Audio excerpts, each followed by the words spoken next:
So I'm here with Sam Friedman. He's a software development intern at RunSignup. Now, when and why did you start here at RunSignup?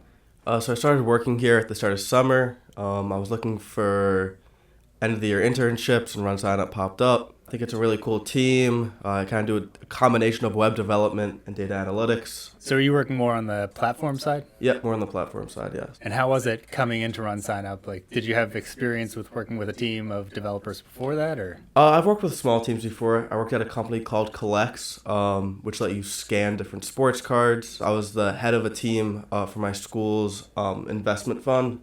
I was the head of algorithmic trading.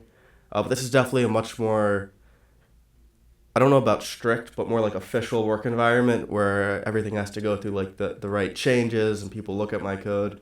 So definitely a change in that aspect. The first week, I had a mentor, Andrew Burke, and then also Jeffrey Cohart helped me throughout the setup process. First week was like a slap in the face. Like I basically they put in front of you like thousands and thousands of lines of code. If I could find it in the code base, I couldn't find it on the actual website. If I found it on the website, I couldn't find it in the code base.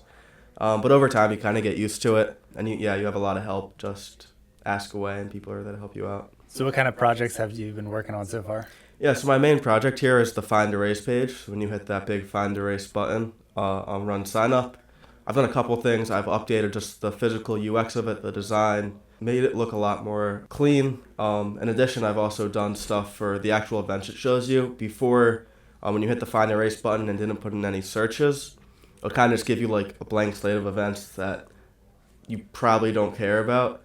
But now it'll kind of tailor it towards your location and other events you've done in the past. Now, what kind of projects are you working on moving forward? Sticking with the Find Erase page or other things after that? So still working on the Find Erase page, and then as website V2 gets deployed, I'm working on a bunch of components there.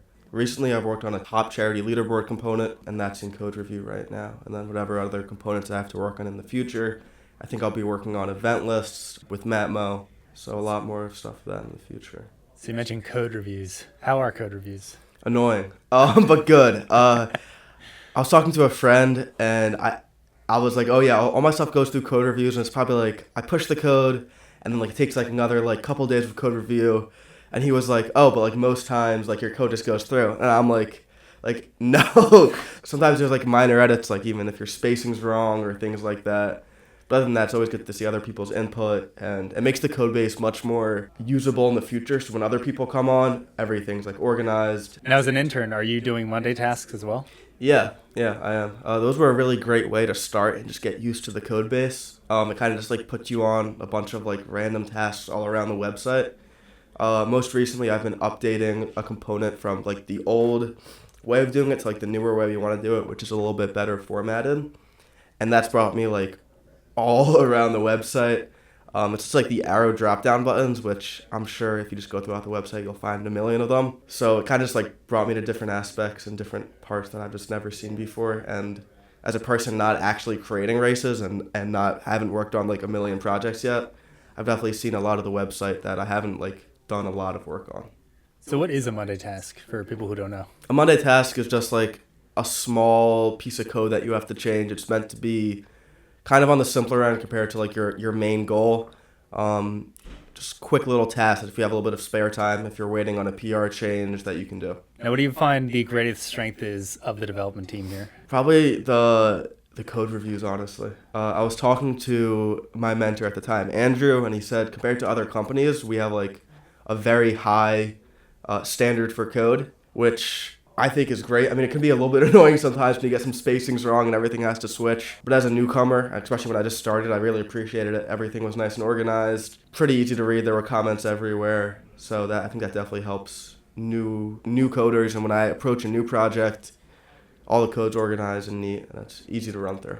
Now, do you have any fun stories about working here so far? Yeah, I think Nate talked about it earlier, the pancake story. So the interns and I kind of have a little bit of, I guess, a running joke that's annoying some other people at the office. So Nate's friend lost fantasy football and had to do the 24-hour IHOP challenge.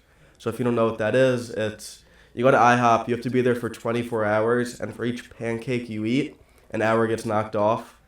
So I think his friend was there. I think his friend ate like 14 pancakes, so he was there for 8 hours. And we're talking about this, and Julius is like sitting across from us, and he's like, well, I could eat 24 pancakes. So he thinks he could eat 24 pancakes in 2 hours. And we're like, no, you can't. Like, that's not. And these are like decent. Oh, sized IHOP pancakes. Okay. Yeah, I mean, I think we've had this conversation probably like 20 to 30 times. Because each time, especially now that like all the developers are here, we kind of need each person's input.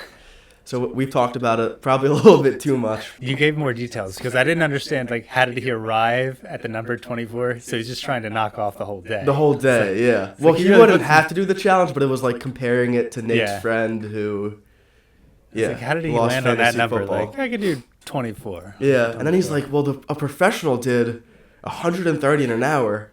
And I'm just like, you're not, I don't think he has that training. Well, thanks, Sam. Yeah, thank you so much.